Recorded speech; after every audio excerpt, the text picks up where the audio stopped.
Your HOA just denied your fence, your paint color, or that addition you spent months planning and the letter said, not much. Maybe doesn't match the community aesthetic, maybe nothing at all. Here's what most homeowners don't realize. An architectural review committee doesn't get to decide by vibes. Its power comes entirely from your governing documents, and it only works if the standard it's applying is written down, objective, and applied the same way to every house on the street.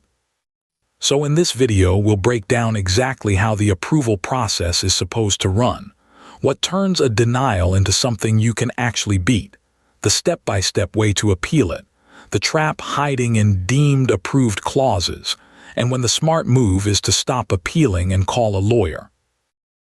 Almost every planned community has some version of this rule.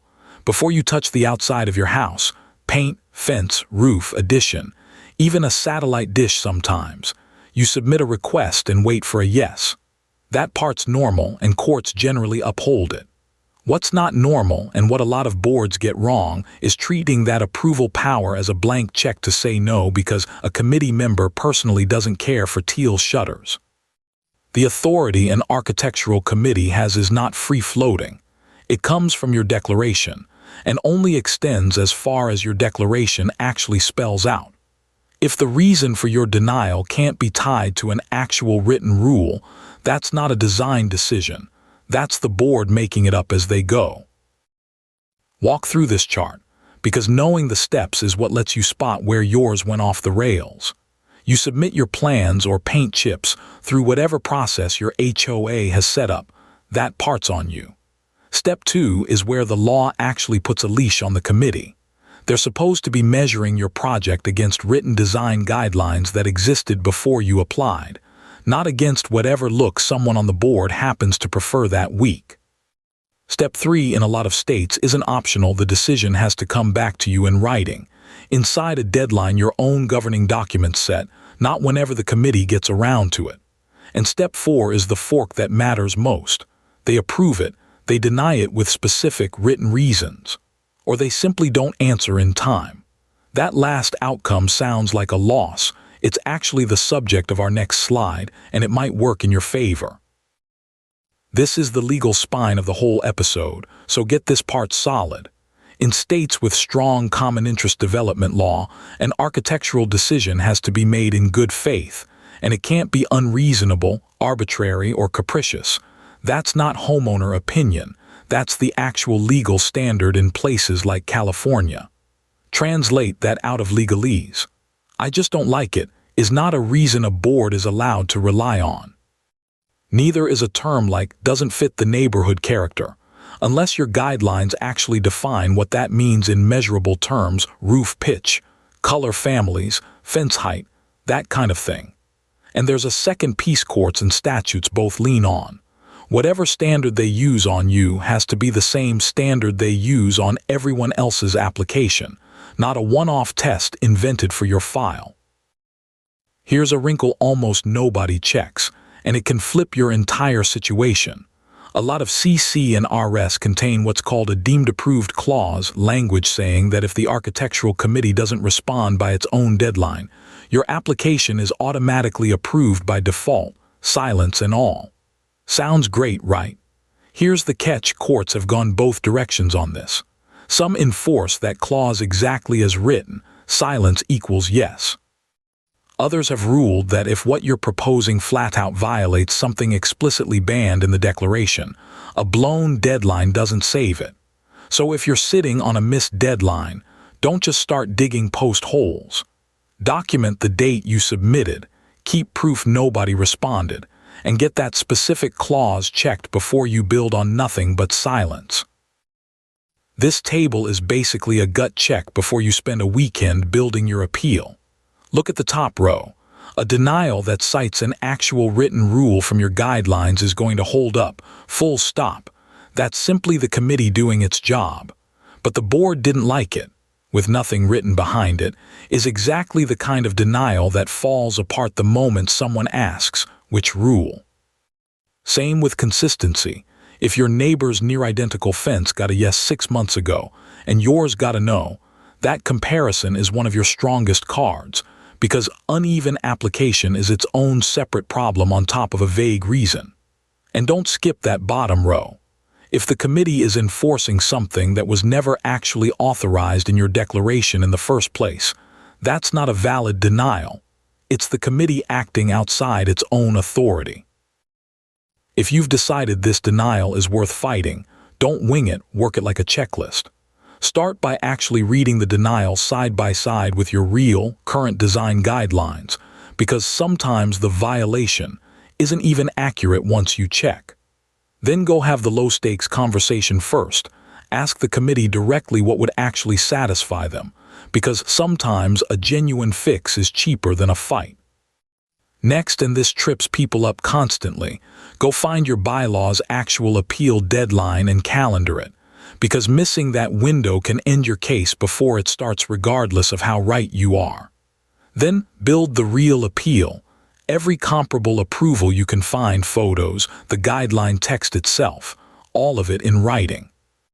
And finally, ask to present it in person at the hearing or reconsideration meeting, and don't leave without a written final decision. You'll want that on paper if this goes any further.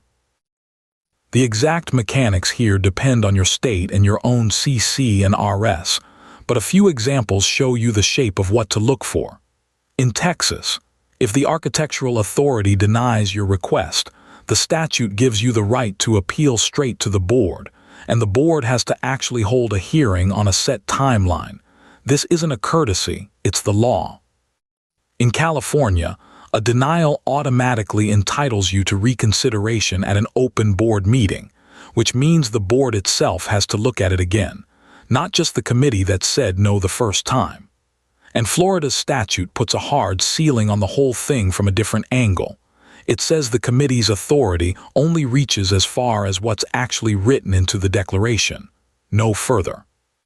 Check your own state's statute and your CC&Rs, because your rights may be even stronger than these examples. Winning an appeal is mostly a paperwork exercise, so build the file like you're handing it to a stranger who's never met you. Get the exact version of the design guidelines that was in effect the day you applied, not last year's copy, not the one on the website today, the one that actually governed your request. Then go find comparable projects the HOA has already said yes to, addresses, photos, dates if you can get them, because a matching approval is worth more than any argument you could make about fairness. Keep the denial letter itself, and every single email, because the committee's own words are often your best evidence. And if the HOA won't hand any of this over voluntarily, most states give owners some right to request association records. Put that request in writing. Most lost appeals aren't lost on the merits, they're lost on process. The costliest mistake is assuming a blown deadline means you're automatically cleared and starting construction before anyone confirms the deemed approved clause actually applies to your situation. If a court later disagrees, you may be tearing out what you just built. Second, appealing only in a hallway conversation with a board member. If it's not in writing, it may as well not have happened when this gets reviewed later.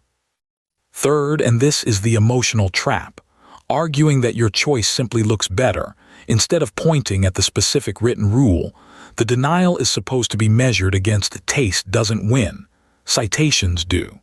And last, homeowners blow their own bylaws appeal window while they're still deciding whether it's worth the fight, and by the time they decide, the door's already closed.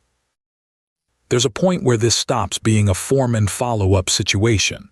If the HOA has already moved past the denial into a fine, a lien on your home, or any kind of legal filing over this same project, stop handling it solo and get an attorney now.